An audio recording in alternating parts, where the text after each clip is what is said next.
Here are 7 of the reasons you may want to consider avoiding the Mazda 3. The last one, a lot of people are really upset about, so I recommend checking out this video until the end to find out everything you need to know. So the first reason you may want to consider avoiding the Mazda 3 is if you like manual transmission. So for example, here in North America, you can only get the manual in the hatchback. The sedan doesn't come with one, and you can only get it with a 2.5 liter non-turbo naturally aspirated. If you want the all-wheel drive or the all-wheel drive with the turbo, you're stuck with the automatic transmission. And in some segments in the world, like for example Australia, for this year they're not making a manual transmission at all, so make sure just to double check with your local dealership to see if you can get a manual transmission. I know a lot of cars in Europe are going to have that because it's more common there, but check with your local dealership. That brings me into the Lackluster engine configuration. So this is another reason you may want to consider avoiding the Mazda 3.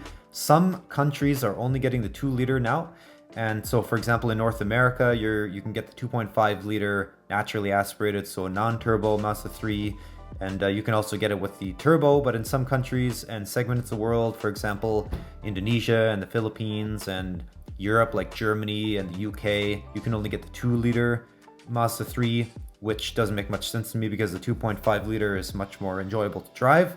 But that's the reason you may want to consider avoiding that if you live in those areas. So another important thing to note is that not all Mazda 3s are now built in Japan. Most of them are, but some of them could be built in Mexico, especially here for the North American market. So I would double check to make sure your VIN starts with a J if you want to make sure your Mazda 3 is built in Japan.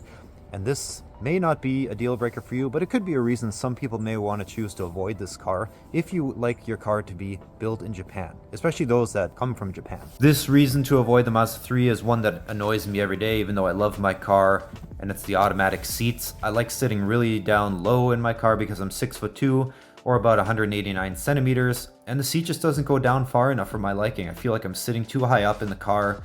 The center of gravity feels off. I make do with it. This may not be a problem for you, so I suggest that you go test drive a 2024 Mazda 3 if you want to make sure that it's comfortable for you. So the next reason is the cargo space is pretty pathetic, especially in the hatchback. The sedan I find has a lot more room than the hatchback, but I owned a two third generations actually, a 2014 and a 2015 Mazda 3, one hatchback, one sedan, and the room was much more in there. Something I noticed that may not be a deal breaker for you is the sensitive paint. Now for me it's okay because I can do rock chip repair and touch up, things like that, but the paint is really sensitive. I've noticed a few rock chips already only after about 2,600 kilometers or about 1,800 miles, so make sure to kind of double check to make sure that you're okay with that, because you may have to do more rock chip repair than you're comfortable with.